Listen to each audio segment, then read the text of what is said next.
Assalamualaikum warahmatullahi wabarakatuh. Hai semua, kembali lagi bersama Ibu untuk belajar materi IPA kelas 8. Pada kesempatan kali ini kita akan belajar mengenai sistem pernafasan manusia.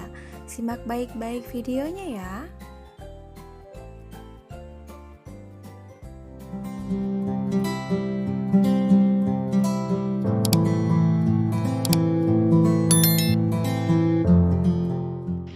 Bismillahirrahmanirrahim.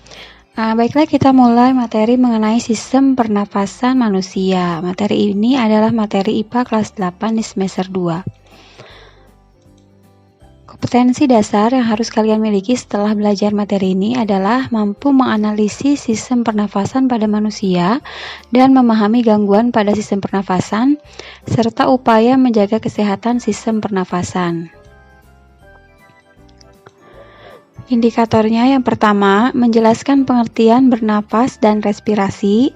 Yang kedua, menyelidiki frekuensi pernafasan manusia. Yang ketiga, menganalisis faktor yang mempengaruhi frekuensi pernafasan pada manusia. Lalu yang keempat, menganalisis keterkaitan antara struktur dan fungsi organ pada sistem pernafasan manusia. Yang kelima, mengidentifikasi mekanisme pernafasan dada dan pernafasan perut. 6. Mengukur macam-macam volume pernapasan manusia. Dan yang ketujuh, menjelaskan macam-macam gangguan pada sistem pernapasan manusia, upaya mencegahnya dan penanggulangannya. Lalu yang kedelapan, menganalisis dampak pencemaran udara terhadap kesehatan sistem pernapasan manusia. Pernahkah kalian bersyukur masih diberi kesempatan untuk bernafas? Nah, sudah sepantasnya kita setiap hari ketika bangun pagi senantiasa bersyukur karena masih diberi kesempatan untuk bernafas. Nah, sebenarnya apakah fungsi bernafas bagi kelangsungan makhluk hidup? Nah, tentu kalian sudah bisa membayangkan apa yang akan terjadi pada tubuh kita kalau kita berhenti bernafas. Nah, tentu tubuh akan kekurangan oksigen. Oksigen itu dibutuhkan untuk semua proses dalam tubuh yang membutuhkan energi. Karena semua proses dalam tubuh membutuhkan energi, otomatis tubuh kita akan membutuhkan oksigen. Nah, melalui proses pernafasan inilah tubuh kita mendapatkan oksigen dan mengolah oksigen menjadi energi. Di sini ada struktur dan fungsi sistem pernafasan manusia. 3 proses dasar respirasi manusia, yaitu bernafas, respirasi eksternal, dan respirasi internal. Pernahkah kamu mendengar istilah respirasi? Nah, istilah respirasi ini sebenarnya sudah kalian dengar dulu di kelas 7 di semester 2 pada materi energi. Nah, respirasi adalah proses pertukaran gas yang terjadi di dalam tubuh makhluk hidup. Ada 3 proses dasar dalam respirasi manusia. Yang pertama adalah bernafas atau ventilasi paru-paru, merupakan proses menghirup udara atau inhalasi dan menghembuskan udara atau ekshalasi yang melibatkan pertukaran udara antara atmosfer dan alveolus paru-paru. Lalu yang kedua ada respirasi eksternal, merupakan pertukaran gas-gas antara alveolus paru-paru dengan darah di dalam pembuluh kapiler paru-paru. Pada proses tersebut, darah dalam pembuluh kapiler mengikat oksigen dari alveolus dan melepaskan karbon dioksida menuju alveolus. Lalu ada respirasi internal, merupakan pertukaran gas-gas antara darah di dalam pembuluh kapiler jaringan tubuh dengan sel-sel atau jaringan tubuh. Nah, pada proses inilah darah melepaskan oksigen dan mengikat karbon dioksida. Di dalam sel tubuh, oksigen itu digunakan untuk reaksi metabolisme tubuh. Selama proses ini dihasilkan energi berupa ATP, dan sisa metabolisme berupa karbon dioksida. Nah, proses yang terjadi dalam sel tersebut dinamakan respirasi seluler. Nah, respirasi seluler inilah yang akan membentuk energi yang akan kita pergunakan untuk berbagai kegiatan dalam kehidupan. Lalu organ pernafasan manusia terdiri dari hidung, faring, laring, trakea, bronkus, bronkeolus, dan paru-paru. Kita lihat gambarnya. Yang pertama ada rongga hidung. Nah, ini adalah saluran pertama yang dilalui udara. Lalu ada faring, ada laring, ada trakea, bercabang menjadi bronkus. Bronkus bercabang-cabang lagi menjadi bronkeolus. Lalu ini bronkeolus bercabang-cabang lagi menjadi alveolus. Nah, bagian mulai dari bronkus, bronkeolus, dan alveolus ini namanya adalah paru-paru. Ada paru-paru kanan, ada paru-paru kiri. Paru-paru kanan terdiri dari 3 lobus, paru-paru kiri terdiri dari 2 lobus. Kenapa paru-paru kanan dan kiri berbeda? Karena paru-paru kiri kita ini yang 2 lobus ini terisi oleh jantung, maka hanya terdiri dari 2 lobus.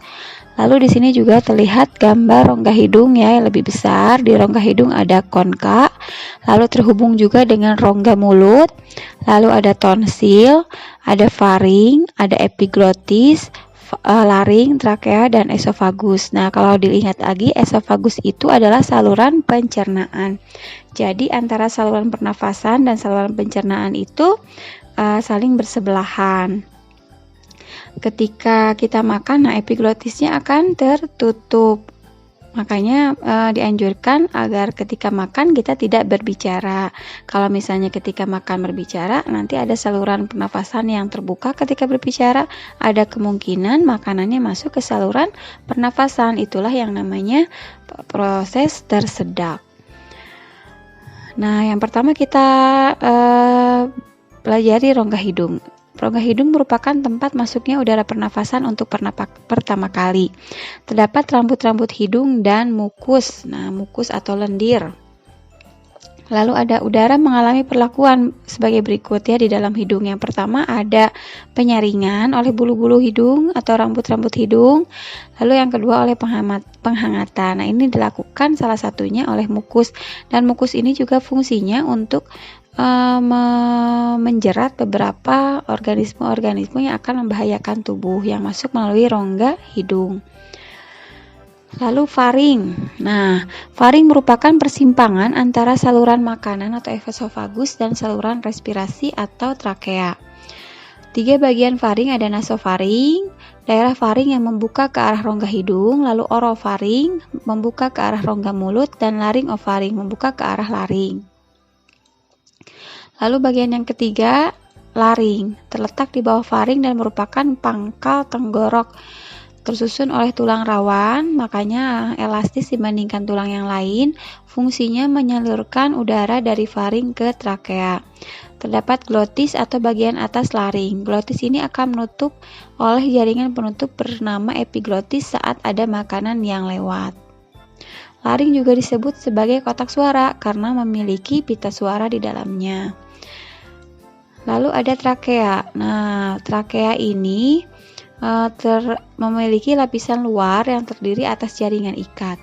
Kalau lapisan tengahnya terdiri atas otot polos dan cincin tulang rawan. Nah, ini bentuk trakea ya. Ada laring lalu trakea. Lapis terdalam terdiri dari jaringan epitel bersilia yang menghasilkan banyak lendir yang berfungsi untuk menangkap benda-benda asing yang akan masuk ke paru-paru bersama udara pernafasan. Jadi kalau di rongga hidung belum tersaring, nanti juga pada trakea akan disaring lagi oleh jaringan epitel bersilia. Kalau misalnya ada zat asing yang ingin dikeluarkan, biasanya ada mekanisme berupa bersin.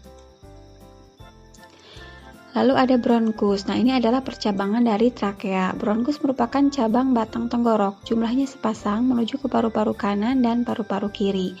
Dinding bronkus terdiri atas 3 lapis, yaitu jaringan ikat, otot polos, dan jaringan epitel, seperti pada trakea. Perbedaannya terletak pada dinding trakea jauh lebih tebal dan cincin tulang rawan pada bronkus tidak berbentuk lingkar sempurna. Jadi hampir mirip dengan trakea, cuma yang tadi dinding trakea itu lebih tebal. Lalu bronkus bercabang menjadi bronkeolus. Nah, bronkeolus adalah percabangan kecil-kecil dari bronkus. Nah, ini bronkus, lalu ada cabang-cabang kecil menjadi bronkeolus. Sel-sel epitel bersilia pada bronkeolus berubah menjadi sisik epitel.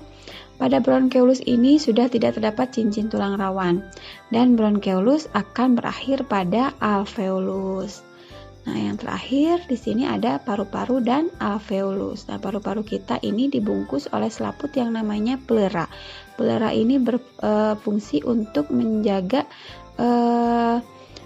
ketika tulang rusuk di paru-paru kita ini mengembang dan mengempis, jadi berisi cairan. Paru-paru manusia berjumlah sepasang kanan dan kiri.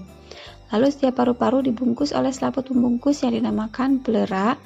Lalu paru-paru kanan terdiri dari 3 gelambir atau 3 lobus dan paru-paru kiri terdiri dari 2 gelambir.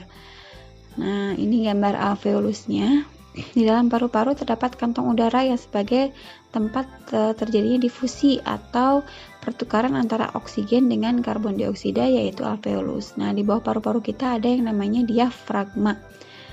Nah, nanti dibahas selanjutnya pada pernapasan perut. Permukaan alveolus ini dilingkupi kapiler darah sehingga memungkinkan terjadinya difusi gas. Jadi dari darah, karbon dioksida yang sudah digunakan untuk pembentukan energi keluar ke alveolus, sedangkan dari alveolus nanti oksigen yang banyak di alveolus akan berdifusi ke kapiler darah dan diedarkan ke seluruh tubuh.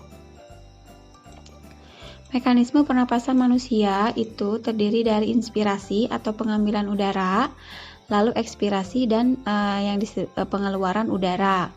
In itu masuk pengambilan udara dan ex dari exit pengeluaran udara. Nah, pernafasan berdasarkan cara melakukannya atau organ yang berperan ada 2 macam. Ada pernafasan dada, ini menggunakan otot antar tulang rusuk, dan ada pernafasan perut yang menggunakan otot diafragma. Yang pertama, mekanisme pernafasan dada. Nah, pernapasan dada, udara masuk itu ketika tulang rusuk terangkat karena kontraksi otot tulang rusuk. Coba kalian sekarang praktekkan proses memasukkan udara, dihirup udaranya. Nah, yang terjadi apa? Pegang dadanya, volume rongga dada akan membesar. Ketika volume rongga dada membesar, tekanannya lebih rendah daripada tekanan di luar, maka udara bisa masuk.